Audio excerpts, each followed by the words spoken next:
Hello students, स्वागत है आप सभी का हमारे यूट्यूब चैनल बायोलॉजी मेंटोर में। आज हम लोग कक्षा 11 जीव विज्ञान के पहले अध्याय जीव जगत के अंतर्गत सजीवों के लक्षण के विषय में पढ़ेंगे। पिछले लेक्चर में हम लोगों ने सजीवों के दो लक्षणों के विषय में पढ़ा था, वृद्धि और जनन। वृद्धि और जनन दोनों ही सजीवों के लक्षण हैं, लेकिन विशिष्ट लक्षण नहीं है, क्योंकि वृद्धि सजीवों के साथ साथ निर्जीवों में भी पाया जाता है और जनन की प्रक्रिया सभी सजीवों में नहीं पाई जाती है। कुछ अपवाद हैं जिनमें जनन की प्रक्रिया नहीं पाई जाती, इसीलिए जनन और वृद्धि दोनों सजीवों के विशिष्ट लक्षण नहीं हैं। आज सजीवों के लक्षण के अंतर्गत हम बाकी जितने भी सजीवों के लक्षण हैं, मुख्य लक्षण, उनके विषय में पढ़ेंगे। तो आइए शुरुआत करते हैं। सजीवों का तीसरा लक्षण है उपापचय या मेटाबॉलिज्म। जीवों के शरीर में होने वाले समस्त रासायनिक क्रियाएं उपापचयी क्रियाएं कहलाती हैं। ये उपापचयी क्रियाएं जैसे कि श्वसन, प्रकाश संश्लेषण, पाचन, उत्सर्जन आदि क्रियाएं हैं। ये उपापचयी क्रियाएं मुख्य रूप से दो भागों में इन्हें हम बांट सकते हैं। नंबर पहला अपचय या कैटाबोलिज्म और दूसरा उपचय या एनाबोलिज्म। कैटाबोलिज्म, इससे आप अंदाज़ा लगा सकते, काटना। कोई बड़ी चीज़ अब अगर हम लोग काटेंगे वह छोटे छोटे भागों में बढ़ सकता है। तो इस तरह से आप ऐसे समझ सकते हैं कि इसके अंतर्गत भोज्य पदार्थ के बड़े बड़े अणु छोटे छोटे अणुओं में टूट जाते हैं और उससे ऊर्जा मुक्त करते हैं। कहने का अर्थ है कि बड़े अगर अणु टूटकर छोटे छोटे अणु बनाते हैं तो इस तरह की प्रक्रिया को हम कैटाबोलिज्म कहेंगे। उदाहरण के लिए श्वसन। श्वसन में क्या होता है? श्वसन क्रिया में एक ग्लूकोज का अणु उठता है C6H12O6। जो ग्लूकोज का अणु है ये टूटता है। ये ऑक्सीजन की उपस्थिति में भी टूट सकता है, ऑक्सीजन की उपस्थिति में भी टूट सकता है या ऑक्सीजन की अनुपस्थिति में भी टूट सकता है। और इसके टूटने से क्या बनेगा? 6CO2 plus 6H2O। और अगर ये ऑक्सी श्वसन होगा, ऑक्सीजन की प्रेजेंस में श्वसन की क्रिया होगी, तो 673 किलो कैलोरी ऊर्जा मुक्त हो जाएगी या 38 अणु ATP के बनते हैं। और अनॉक्सी श्वसन में ऊर्जा कम बनती है और उसमें प्रोडक्ट भी अलग बनते हैं, जैसे कि एथिल अल्कोहल और CO2 बन सकता है या लैक्टिक अम्ल बन सकता है। तो इसके विषय में हम लोग आगे पढ़ेंगे, जो अगली क्लासेज हैं 11th की, उसमें आपको ये पढ़ने को मिलेगा। अब दूसरा जो उपापचय का प्रकार है वह है उपचय। इसके फलस्वरूप शरीर में सामान्य अणुओं से जीव द्रव्य के अपेक्षाकृत बड़े अणुओं का निर्माण होता है। एनाबोलिज्म ऐड मतलब जोड़ना। जैसे 5 + 5 हम करेंगे तो इसका आंसर हो जाएगा 10। तो इस तरह से छोटे छोटे अणु अगर मिलेंगे उससे बड़े अणु बनते हैं, तो उसे हम क्या कहेंगे?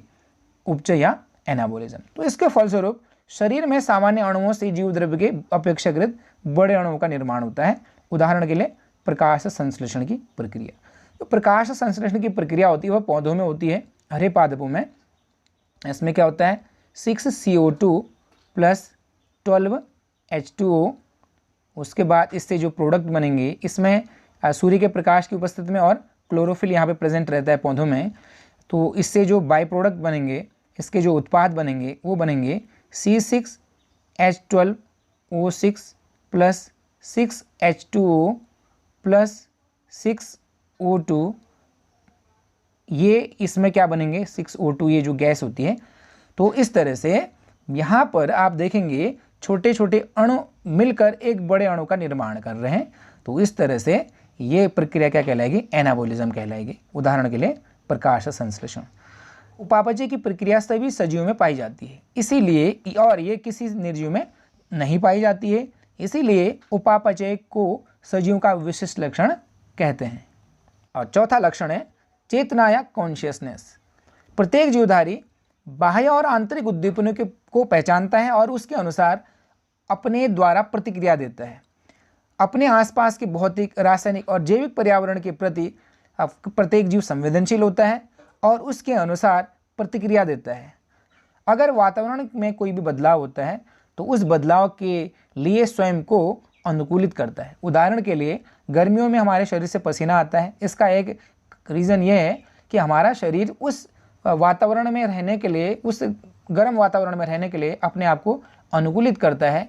और इसी तरह से आप देखेंगे कि अगर छुई मुई के पौधे की पत्तियों को अगर हम स्पर्श करते हैं तो उसकी पत्तियां मुरझा जाती हैं।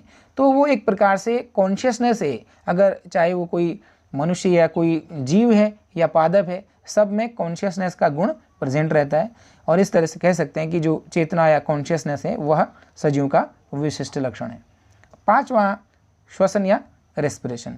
श्वसन वह प्रक्रिया है जिसमें कोई भी भोज्य पदार्थ ऑक्सीजन की उपस्थिति या अनुपस्थिति में ऑक्सीकृत होता है या टूटता है और उसके द्वारा ऊर्जा मुक्त होती है। और इस तरह से जो श्वसन की प्रक्रिया होती है सभी जीवधारियों में होती है। और श्वसन की प्रक्रिया दो तरह से हो सकती है। एक तो ऑक्सीजन की उपस्थिति में अगर श्वसन की प्रक्रिया होगी, कोई भी भोज्य पदार्थ जैसे ग्लूकोज, प्रोटीन और वसा। कार्बोहाइड्रेट टूट सकता है, वसा और प्रोटीन ये भोज्य पदार्थ होते हैं, ये कोई भी टूट सकते हैं और जिसके द्वारा ऊर्जा मुक्त होती है। तो श्वसन की प्रक्रिया दो तरह से हो सकती है। वायवीय श्वसन में ऑक्सीजन की उपस्थिति में श्वसन की प्रक्रिया होगी और अवायवीय श्वसन में ऑक्सीजन की अनुपस्थिति में श्वसन की प्रक्रिया होगी। इसके विषय में हम डिटेल में बाद के चैप्टर्स में पढ़ेंगे। श्वसन एक अपचयी अभिक्रिया या कैटाबॉलिक रिएक्शन है।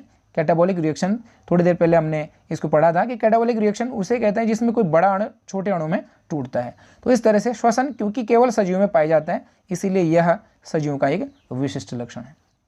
छठा लक्षण है पोषण या न्यूट्रिशन। प्रत्येक जीवधारी को जीवन की समस्त प्रक्रियाओं के संचालन के लिए ऊर्जा की आवश्यकता होती है। छठा लक्षण है पोषण या न्यूट्रिशन। प्रत्येक जीवधारी को जीवन की समस्त प्रक्रियाओं के संचालन के लिए, चाहे वह कोई भी प्रक्रिया हो, उसके लिए ऊर्जा की आवश्यकता होती है।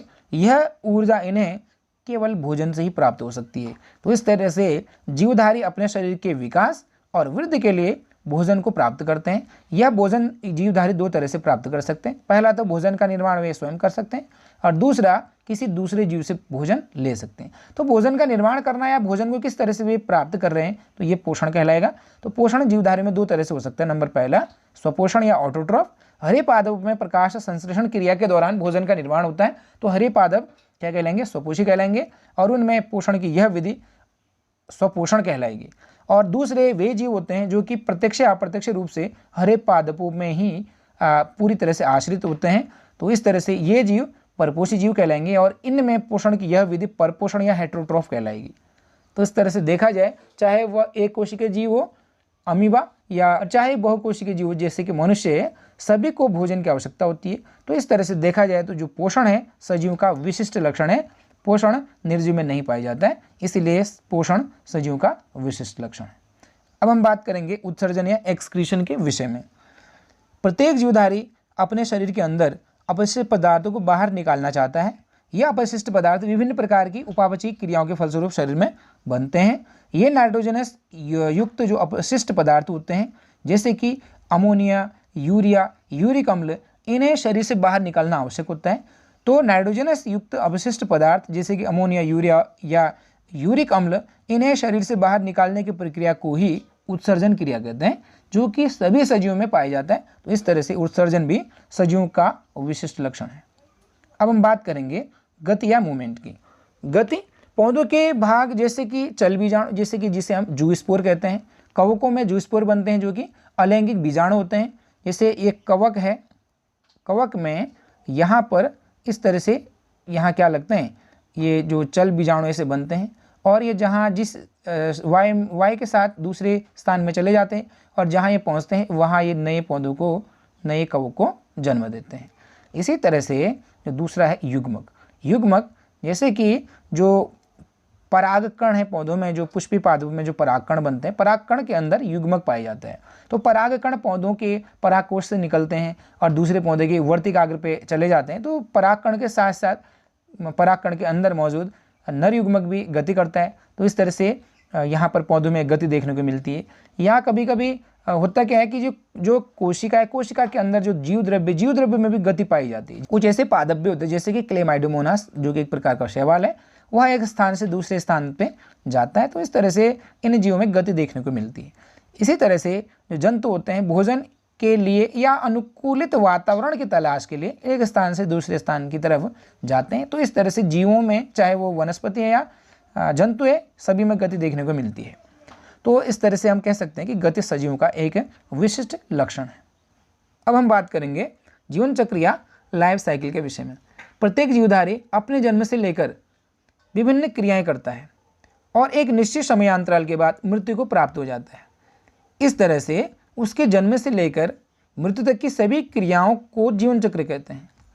कहने का तात्पर्य, कोई भी जीवधारी सबसे पहले जन्म लेता है और विकसित होता है और कुछ समय के पश्चात यह एक वयस्क जीव में बदल जाता है और वयस्क जीव में बदलने के बाद इसमें जनन की प्रक्रियाएं होती हैं और जनन के बाद वो अपनी संतति को उत्पन्न करता है जिससे कि उसका वंश आगे को बढ़ सके और यह जीव धीरे धीरे वृद्धावस्था को प्राप्त करता है और एक समय ऐसा आता है कि वह मृत्यु को प्राप्त हो जाता है। तो इस तरह से जन्म से लेकर मृत्यु तक का जो ये एक चक्र चलता है इसे ही जीवन चक्र या लाइफ साइकिल कहते हैं, जो कि प्रत्येक जीव में होता है। इसलिए कह सकते हैं कि जीवन चक्र सजीवों का विशिष्ट लक्षण है जो कि सभी सजीवों में पाया जाता है।